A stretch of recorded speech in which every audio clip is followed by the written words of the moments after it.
What's up, guys? APTV correspondent Stevie James here in Columbus, hanging out at Rock on the Range, and I'm joined by John from Skillet. How you doing, my brother? I'm doing great, man. It's so cool to see you again. Absolutely. It's been too long. I think it's been almost a half year. It's unacceptable. It's been such a long time. Boston. That was a good record. That was good. It's been such a long time. Ooh. Oh, I love it. Ooh. Oh, man. Ooh, feeling it right in here.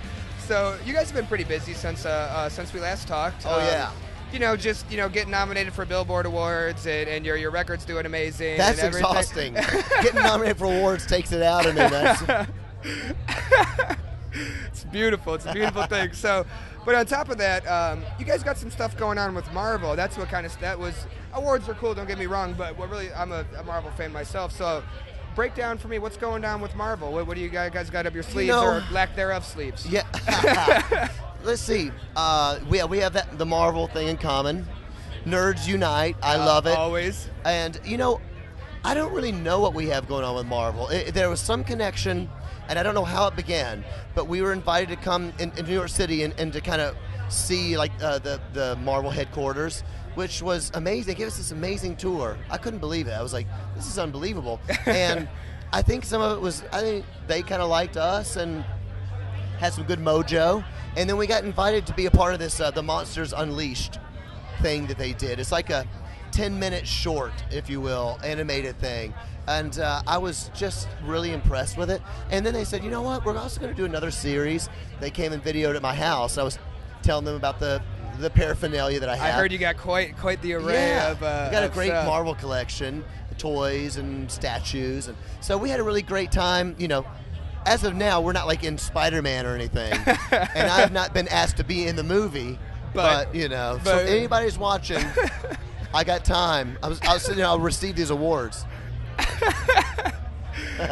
Love it. So let's get into the comic thing. What got you into comics? What are some of your favorite? It doesn't have to just necessarily be Marvel, but in general, what are some of your favorite comics growing up? Some of your favorite superheroes? What kind of drew you to that world, and what sticks out? Okay, Spider-Man was always my guy. When I got a little older, like, high school. Yeah. I'd say 7th grade, I got more into, like, Batman. Okay. Spider-Man and Batman were always my two favorites. Batman is the only DC character I like. I don't really like Batman. DC. Okay. But I'm not a hater. Sure. But I love Batman. Spider-Man faves. I also love Wolverine, which we have in common. Yep, that's I like my X-Men favorite. in general. Sure. But Wolverine was my second favorite character in Marvel. But I was a huge fan of Thor, Iron Man, even some of the strange, not strange ones, but less popular. Moon Knight. Yeah. Black Panther. Of course, Black Panther's kind of on the rise now from the movies. Yeah. And you know what? Marvel is. They are destroying. They're an inspiration, honestly, to people who create entertainment, music, arts, whatever, because they can't do anything wrong.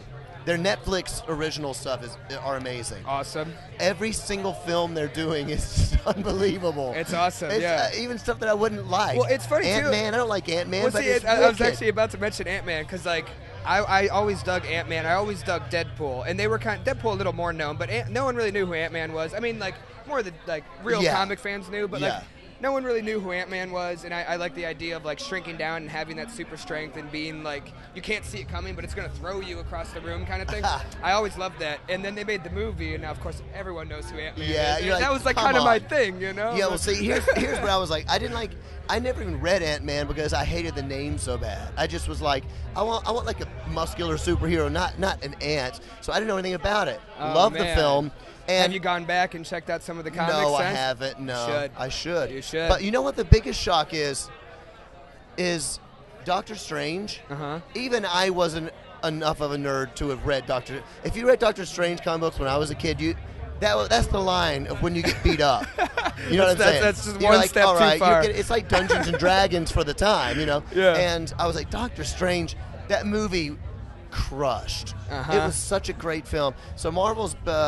They really inspired me to bring my game up. You know what? Maybe I can rule the world too. Probably not, but why not try? Exactly, yeah. I'm so impressed with what they've done. That's excellent. So back to your band. You guys have a single, "Back from the Dead," and come on now. All right, go ahead.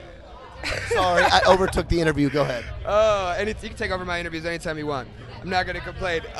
Really awesome music video, zombie inspired. What kind of went into the creation of that? How did the theme come to? Obviously, it's called "Back from the Dead," but what kind of drove the theme home and everything to do the music video and the whole nine? And that's a little comic booky as well. Absolutely. Walking Dead comics, of course. I love science fiction, comics, cartoons. Even like we were talking about, like the great X-Men in the early '90s. Animated series. Yep.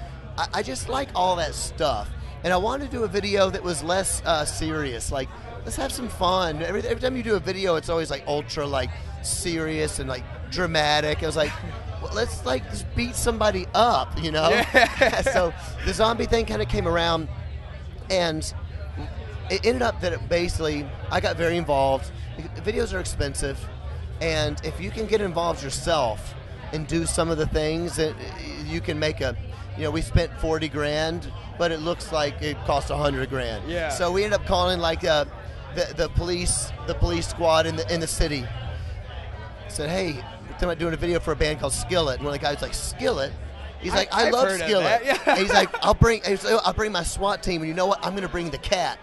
And I was like, the cat. So there's that massive truck in the video, like an armored tank. And they just brought it up. He's like, the cat. I was like, yeah, bring the cat. I didn't know what it was. Like, that's great, bro. Bring the cat. Yeah. Drives up in this and the artillery. I was like, we're making a video, son. Oh, that's the cat. Yeah. So it was really, it was a lot of fun. But you know what? It was Wisconsin, which is where we live, and coldest day of the month. Of course. And we were in a warehouse, an abandoned warehouse that we got for free. Okay. Man, look at you guys. No heat. All the budget. And yeah. so it was 10 degrees, and we were in like tank tops and stuff. I was about to say you weren't exactly dressed. All the zombies were like ripped clothes. All these like high school kids, high school drama team for Amazing. the zombie. Love and it. they showed up and froze their butts off for us. So to all those drama team people, I owe you. I owe you. Couldn't have done it without him. Made a good video for me. That's excellent. That's cool. I love the behind-the-scenes stuff to kind of see how it all comes together. Yeah. That's awesome. So you guys already tore it up today. You guys have been tearing it up a lot. I mean, always have, but like it seems the past year has been really big for you guys. Can you kind of take me from your perspective what that's kind of been like? I mean, obviously you guys have always performed at a high level and had a good following, but again, just this seems like it's really just taken that next notch the past year or so. What's going on? I think. I mean, the last record being really strong. Yeah. Oh that'll get it going. No. I know. People ask me this a lot now, and it's kind of weird from our perspective because sometimes it's a little bit like I don't really know what's happened, But I'm just going to be honest. I think the biggest piece was that radio really embraced the record, and I gotta just give a huge shout out because Skillet has a very I think a big but underground bass. Yes. So it's never been that. Only on one record was it like a big bass, but that's because we got radio.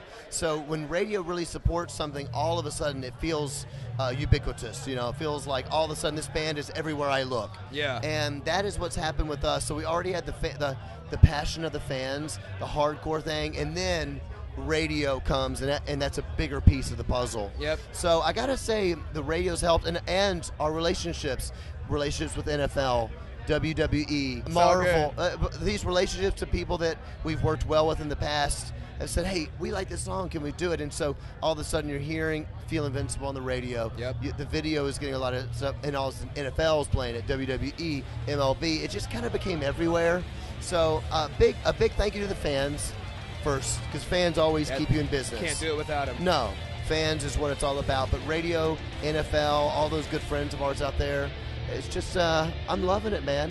That's awesome. Glad to hear it. You deserve all of it. I love every time it comes on. I'm more than happy to get a little louder.